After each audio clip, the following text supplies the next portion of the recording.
That boy who used to spend days in the garage with only his imagination and a couple hand tools has gotten lost in the grind of the real world. I think it's time we find him.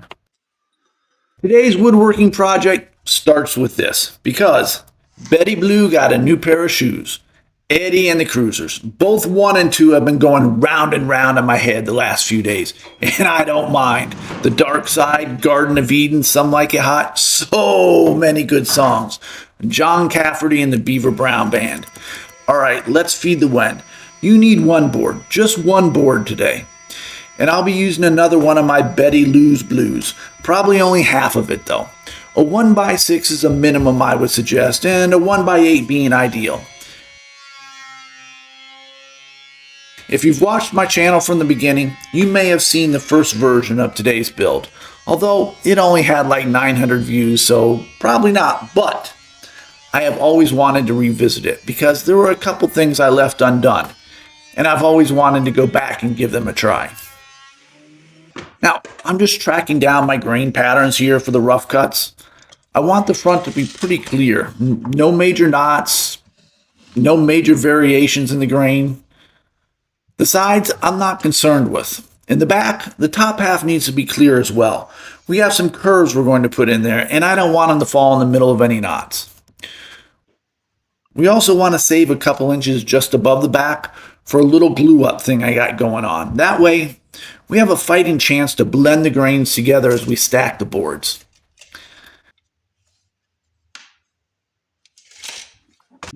Then it's off to the miter saw to get a couple quick cut downs. I don't want to cut each piece yet. One, it's harder to cut a board this wide without the sliding miter feature. And two, some of the pieces will be small and hard to rip safely at the table saw, which is next on our list. Planer rolls away and the table saw comes out. With the first pass, I just rip the tongue off of both boards. Then I adjust the fence to 6 inches. You can go any width you want here. And then rip them.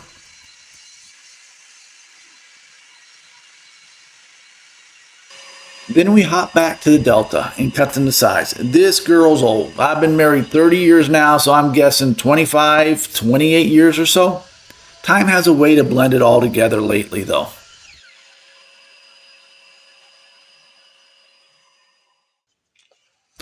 So the back. It's the largest piece, and we have this little 3-inch piece that we'll try to grain match the best we can and glue to the top eventually.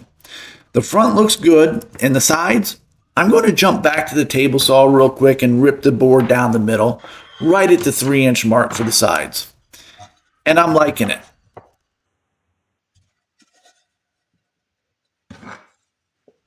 I think this angle's a little better though. You can see clearly now the rain. There we go. Now you can see the sides. We'll cut an angle from the front to back. I think I'll drop the front down a little more to create a better slope. The front's going to have a half circle cut out of the top, so it'll give a good look at what's inside the box. Out comes a Skippy lid, Skippy travel size, and we lay the curve out.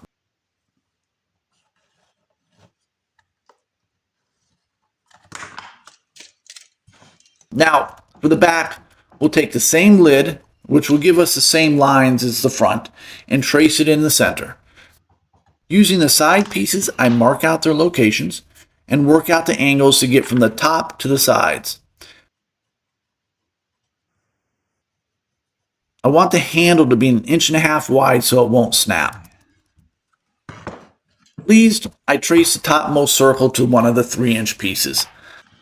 I put them all together to get a quick peek, and liking the lines, I hit the miter saw up. I want to cut this as close as I can to the circle. 45 degrees is all we need. Now, I want this ripped in half. I only want half of 3/4, so that's, yeah, I don't know, 3/16 maybe. It doesn't matter. I want half of it. It doesn't have to be precise. A couple clamps to hold it upright, and I use my pole saw to split it down the middle. Now, this is one of the details I wasn't brave enough to try the first time around. I'm thinking if I sand this at an angle, feathering it down to nothing, I can glue it onto the handle piece. And after we cut it all to shape, it'll give just that little bit more to the piece. And then we can carve it. Yep, carve a scalloped look to the top, mimicking the old colonial styling. I'm so excited to try this. Some Tight Bond 3, some clamps, and I'm stoked. It could not have gone any better. Dried, we hit up the scroll saw, curling into the curves.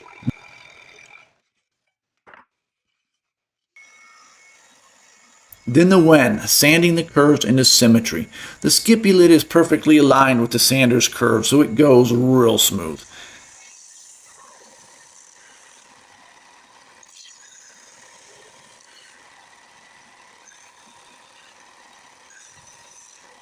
Now comes the part I've been losing sleep over. I'm not joking. I cannot wait to try this. I draw out the basic lines of the scalloping, then just dive right in. A cheap little diamond bit in my rotary tool, easy. Until it's not. The blade bites and kicks off line. Pine is a pain. It's a soft wood until it hits the grain stripes, then it's not so soft. The variations are intense. Stubbornly, I push on, trying to convince myself it doesn't look like a 10-year-old kid is doing it.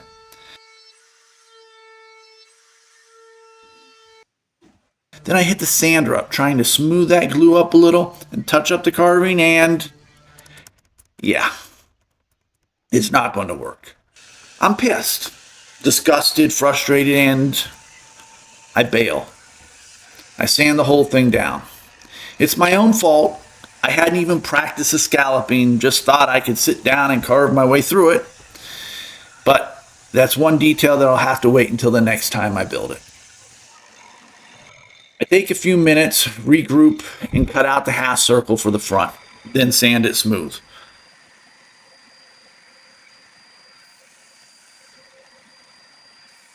Then I move on to detail number 2, and this is no gimme either. I have less experience with this than I do carving.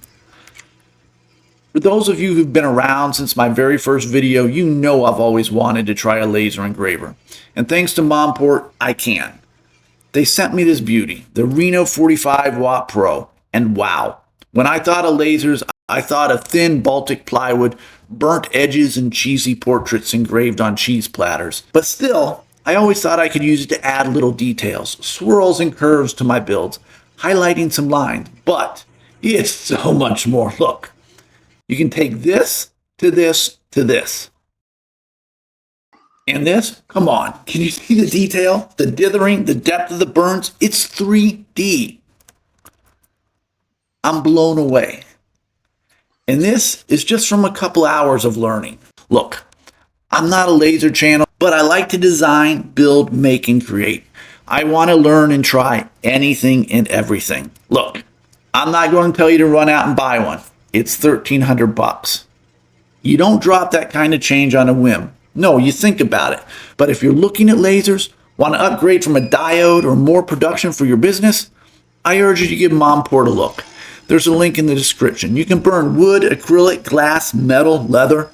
I have only etched the surface with this first build, and I cannot wait to see what else it can do. Now, I burnt this on the back side of the front panel. I wasn't sure how it was going to come out. You can see some lighter brown lines throughout it. That's the grain of the pine showing through. I'm curious if we hit it with some stain, if it will soften that difference up. So, golden oak. What else? And, wow. Yeah, it's gorgeous. I might just keep this burn. I love it. It's a touch off center, but with staging, bow, ribbon, no one will even know. Yeah, I'm not burning the other side. After today, I'm calling this a win. And here we are. I cut the sides at an angle, drilled a hole in the handle so you can hang it, glued it up, rounded over the edges, and stained the rest of beautiful golden oak. I love it. I think it came out great, especially for a first-time laser embellishment. The pine tree and rocky ground, nice and dark, crisp, really soaking up the stain. Next to the original, you can see the differences. The original works because of all the character in the wood, the thick grains and the bug holes. Today's, works because of the engraving, adding that little bit of extra, that personalization. Which one is your favorite?